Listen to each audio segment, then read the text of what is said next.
ఇక మొదటి వార్త తెలంగాణలో ఫిరాయింపుల సెగ ఢిల్లీ వరకు పాకింది. ఎన్ని అడ్డుకట్టలేసినా ఆగని వలసలపై విముఖ పోరుకు బీఆర్ఎస్ సిద్ధమైంది. ఇందులో భాగంగా ఢిల్లీకి చేరుకున్న కేటీఆర్, హరీష్, సురేష్ రెడ్డితో కలిసి వ్యూహాలకు పదును పెడుతున్నారు. మరోవైపు ఫిరాయింపులకు మీరు ఆద్యులంటూ కాంగ్రెస్, బీఆర్ఎస్ దుమ్మెత్తు పోసుకుంటుంటే మీరిద్దరూ ఒకటే అని బీజేపీ ఎమ్మెల్యే రఘునందన్ రావు చురకంటించారు. మంచిని సమాధి చేస్తారా, ఇది మనుషులు చేసే పనేనా అంటూ తెలుగు సినిమాలో ఓ పాట ఉంటుంది. మనలో పాపం చేయని వారెవరో చెప్పండి అంటూ ఆ గీతంలోనే రచయిత ప్రశ్నిస్తాడు. ఈ పాట ఇప్పుడు తెలంగాణ రాజకీయాలకు అచ్చంగా సరిపోతుంది. ఓవైపు చేరికలతో కాంగ్రెస్ లో ఫుల్ జోష్ నడుస్తుంటే మరోవైపు ఫిరాయింపులతో బీఆర్ఎస్ ఖాళీ అవుతోంది. వలసలను మీరు ప్రోత్సహించారని కాంగ్రెస్, బీఆర్ఎస్ ఒకరిపై ఒకరు విమర్శలు చేసుకుంటున్నారు. ఈ నేపథ్యంలోనే ఫిరాయింపులపై అమీతుమీ తేల్చుకునేందుకు గులాబీ నేతలు సిద్ధమయ్యారు. పార్టీ వర్కింగ్ ప్రెసిడెంట్ కేటీఆర్, మాజీ మంత్రి హరీష్ రావు ఢిల్లీలోనే తేల్చుకోవడానికి రెడీ అయ్యారు. ఇందులో భాగంగా బీఆర్ఎస్ ఎంపీ సురేష్ రెడ్డితో కలిసి బావా బామ్మర్దులిద్దరూ మంగళవారం హస్తినలో ప్రెస్ మీట్ పెట్టారు. బీజేపీ, కాంగ్రెస్ రెండూ ఫిరాయింపులను ప్రోత్సహిస్తున్నాయని విమర్శలకు దిగారు. ఫిరాయింపుల అంశాన్ని పార్లమెంట్లో ప్రస్తావిస్తామని చెప్పారు. రాహుల్ గాంధీ ద్వంద్వ ప్రమాణాలు పాటిస్తున్నారని ఆరోపించారు. BRS MLA Danam Nagender Congress ticket పై పోటీ చేయడం అంటే ప్రజాస్వామ్యాన్ని అపహాస్యం చేయడమే అని తేల్చి చెప్పారు. రాజ్యాంగాన్ని రక్షిస్తున్నామంటూనే ఆయారాం గయారాం కల్చర్ కు కాంగ్రెస్ బీజం వేసిందని ఆరోపించారు. ఫిరాయింపుల్ని దృష్టిలో పెట్టుకుని ఆటోమేటిక్ గా అనర్హత వేటు వేసేలా 10వ షెడ్యూల్ కు సవరణలు చేస్తామని న్యాయపత్రంలో హామీ ఇచ్చిన కాంగ్రెస్ తెలంగాణలో ఫిరాయింపుల్నెలా ప్రోత్సహిస్తోందని నిలదీశారు.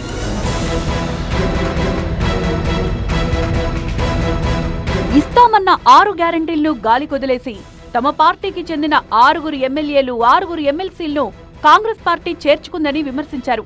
పార్టీ ఫిరాయింపుల విషయాన్ని వదిలిపెట్టబోమని లోక్సభ స్పీకర్ను కలుస్తామన్నారు. సుప్రీంకోర్టులో కూడా కేసు వేస్తామన్నారు. రాజ్యాంగ రక్షకుడుగా రాహుల్ గాంధీ ఆస్కార్ లెవెల్లో నటిస్తున్నారని ఎద్దేవా చేశారు. ఒక్కో బీఆర్ఎస్ ఎమ్మెల్యేను కొనడానికి ఎంత ఖర్చు పెడుతున్నారని కేటీఆర్ ఆగ్రహం వ్యక్తం చేశారు. मैनिफेस्टो, नेशनल मैनिफेस्टो जिसकी लॉन्च की गई थी तेलंगाना में, न्याय पत्र में घोषणा करते हो आप राहुल जी और खारगे जी, कोई भी एमएलए और एमपी अगर दल बदले तो आप उसका ऑटोमेटिक डिस्क्वालिफिकेशन करोगे, संविधान का अमेंडमेंट करके, 10th शेड्यूल का अमेंडमेंट करके। बार बार राहुल जी संविधान को फ्लॉन्ट करते हैं, संविधान को दिखाते हैं, ऐसे एक्टिंग करते हैं जैसे कि वो संविधान के रक्षक है, संविधान के प्रतीक है, और संविधान को अगर कोई इज्जत करते हैं तो राहुल जी करते हैं और कोई नहीं करते हैं। इस तरीके का एक ऑस्कर अवार्ड लेवल की एक्टिंग राहुल जी करते हैं। पर देखिए क्या कर रहे हैं वो चारम श्रीनिवास रेड्डी जी जो बीआरएस के एमएलए हैं, उनका हाथ मिलाते हैं, ఎంకరేజ్ करते हैं. ఎర్రవెల్లి ఫామ్ హౌస్ లో బీఆర్ఎస్ అధినేత కేసీఆర్ వరుస మీటింగులు నిర్వహిస్తూ పార్టీ నేతలకు, కేడర్ కు భరోసా ఇస్తోన్నా వలసలకు మాత్రం అడ్డుకట్ట పడ్డలేదు.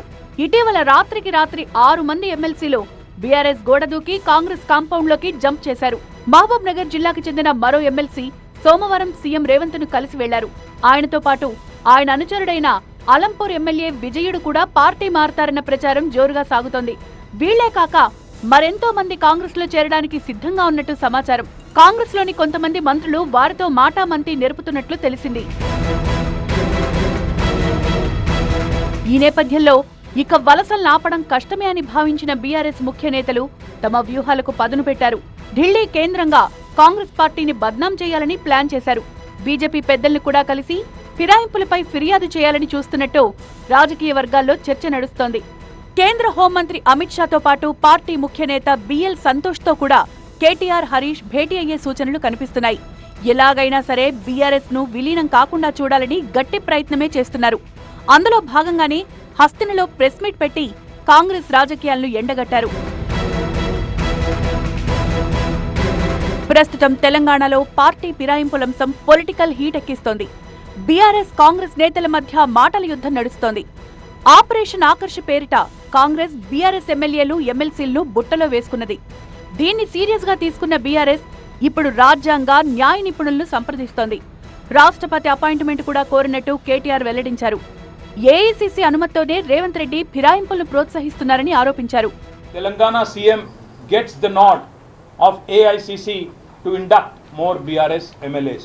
आज तक हमारे 6-7 MLAs को 6-7 MLCs को ये लोग ले गए और कांग्रेस पार्टी में शामिल कर लिए। तेलंगाना के जो चीफ मिनिस्टर है आज के रेवंत रेड्डी, जो भी एक MLA अगर एक पार्टी से जीत के दूसरे पार्टी में जाता है तो उसको पत्थरों से मार मार के उसकी हत्या की जाए। मैं आज राहुल गांधी से पूछना चाहता हूं, किस किस को मारे पत्थरों से? फिर अभी रेवंत रेड्डी जी ने यह भी कहा कि जो आदमी एक पार्टी में जीतता है दूसरे पार्टी में जाता है वो पागल कुत्ते के समान है। किन किन पागल कुत्तों को आप पाल रहे हो, किन किन पागल कुत्तों को आप शामिल कर रहे हो आपके पार्टी में? కేటీఆర్ ఆరోపణల్ని కాంగ్రెస్ ఎంపీ చామల కిరణ్ కుమార్ రెడ్డి ఖండించారు. బీఆర్ఎస్ పాలనలో ఎమ్మెల్యేలు స్వతంత్రంగా బతకలేదని, అందుకు స్వేచ్ఛను వెతుక్కుంటూ వారంతా కాంగ్రెస్ లోకి వస్తున్నారని వివరించారు. కేసీఆర్, కేటీఆర్, హరీష్ల వల్లే ఎమ్మెల్యేలు బీఆర్ఎస్ ను వీడుతున్నారని చెప్పారు. ఇక్కడ ఒక్కొక్క ఎమ్మెల్యే, ఎమ్మెల్సీ జారిపోతుంటే కేటీఆర్ ఢిల్లీలో ఏం చేస్తున్నాడని ప్రశ్నించారు. ఉన్నటువంటి ద్వేషం, వాళ్ళు గెలిచి కూడా ఏ రోజు వాళ్ళు స్వతంత్రంగా బతకలేదు.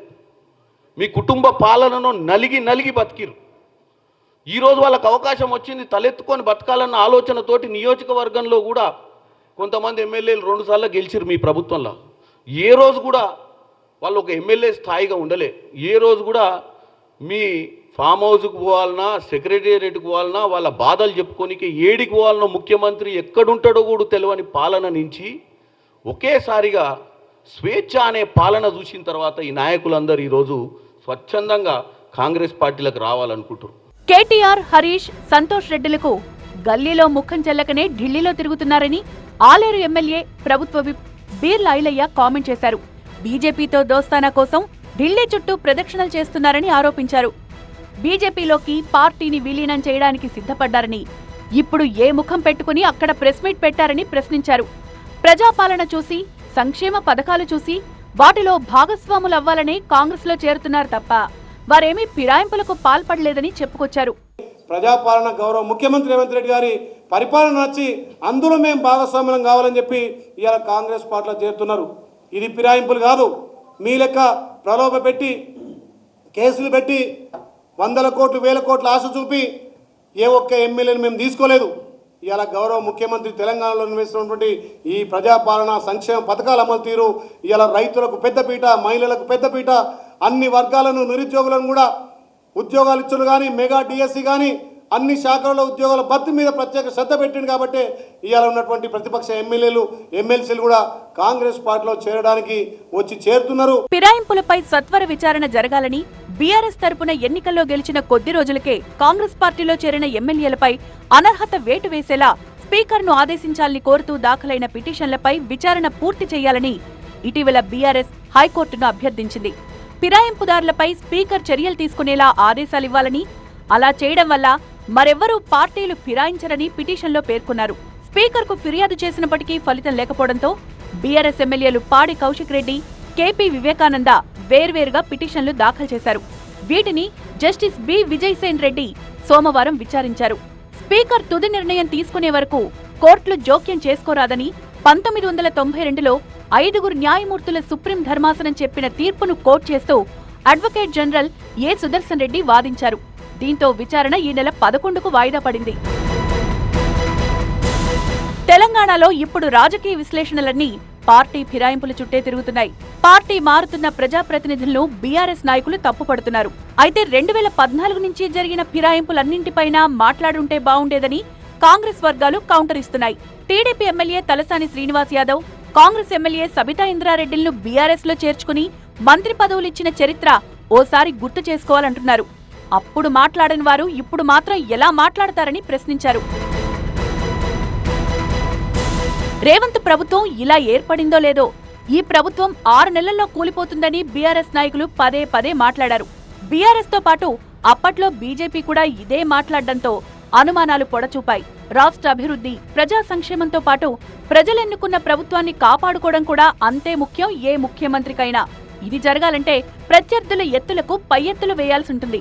అయితే ఎవరు ఎంత సమర్థించుకున్నా ప్రజలు దీన్ని ఎలా చూస్తున్నారన్నదే అసలైన పాయింట్. పదవి కట్టబెట్టాలన్నా, ఓడబెరకాలన్నా అదొక్క ప్రజల చేతుల్లోనే ఉంది మరి.